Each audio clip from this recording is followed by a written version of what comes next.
পরবর্তীতে আমাদের কঠিন কর্মসূচি নিয়ে নামবো। আমরা সমস্ত ওয়ার্কশপ ধর্মঘট করব, আমাদের প্রত্যেকটা ওয়ার্কশপ বন্ধ থাকবে। আমরা কয় জায়গায় ভ্যাট ট্যাক্স দিব? পাঁচ তো আমরা বিদেশ থেকে আনার সময় তো ট্যাক্স ভ্যাট দিয়েই আনি, তারপরে আবার একটা গাড়িতে যখন আমরা ইনস্টল করি তারপরে আবার ওইটার জন্য আবার ভ্যাট কেন?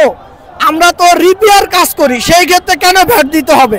ভ্যাট মুক্ত ওয়ার্কশপ চাই, আর আমাদের ওয়ার্কশপ পল্লী দরকার, এবং আমরা ওয়ার্কশপ পল্লী চাই। আমরা একটা উদ্যোক্তা, যেন আমরা সবাই মিলে একসাথে কাজ করতে পারি।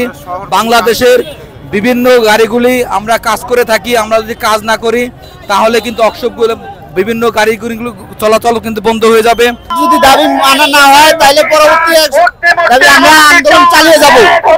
আমাদের দাবি ভ্যাট মুক্ত করতে হবে। আমাদের সরকারের কাছে দাবি হলো, আমরা যারা ওয়ার্কশপ মালিকরা আছি আমাদের কাছ থেকে অনিয়ম ভাবে ভ্যাট ট্যাক্স নেওয়া হইতেছে, এগুলো আমরা মানব না। এগুলো যাতে আমাদের কাছ থেকে না নেয়, আমাদের এটাই দাবি।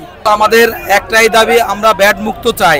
কারণ আমরা কর্মজীবী মানুষ, আমাদেরকে নানানভাবে হয়রানি করা হচ্ছে। সেই হয়রানির শিকার থেকে আমরা বাঁচতে আজকে এনবিআর ভবনে আসছি আমাদের ভ্যাট মুক্ত করার দাবিতে।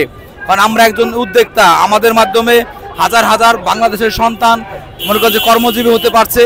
কারণ আমাদের মাধ্যমেই বাংলাদেশ থেকে বিভিন্ন সন্তান কাজ শিখে বিদেশে যাচ্ছে, বিভিন্ন দেশে গিয়ে রেপিডেন্ট পাচ্ছে। তার উদ্যোক্তা কিন্তু আমরা বাংলাদেশ অটোমোবাইল ওয়ার্কশপ মালিক সমিতির সকল সদস্য এবং সকল ওয়ার্কশপ মালিক।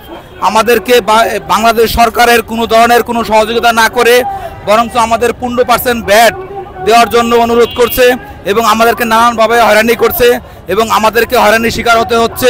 আমাদের বিল পেড, নানান সময় কম্পিউটার পেন্টার নিয়ে আমাদেরকে হয়রানি করা হচ্ছে। আমরা সেই হয়রানির শিকার হয়ে আমরা শেষ মুহূর্তে কোনো কুলকিনারা না পেয়ে আমরা এনবিআর ভবনে আসছি। আমাদের দাবি একটাই, আমরা ব্যাট মুক্ত হতে চাই। আমরা 15% ব্যাট দিতে পারবো না, কোনো ব্যাটে দিতে পারবো না, কারণ আমরা বাংলাদেশের বড় একটা আয়ের উৎস। পরবর্তীতে আমাদের কঠিন কর্মসূচি নিয়ে নামবো। আমরা সমস্ত ওয়ার্কশপ ধর্মঘট করব, আমাদের প্রত্যেকটা ওয়ার্কশপ বন্ধ থাকবে।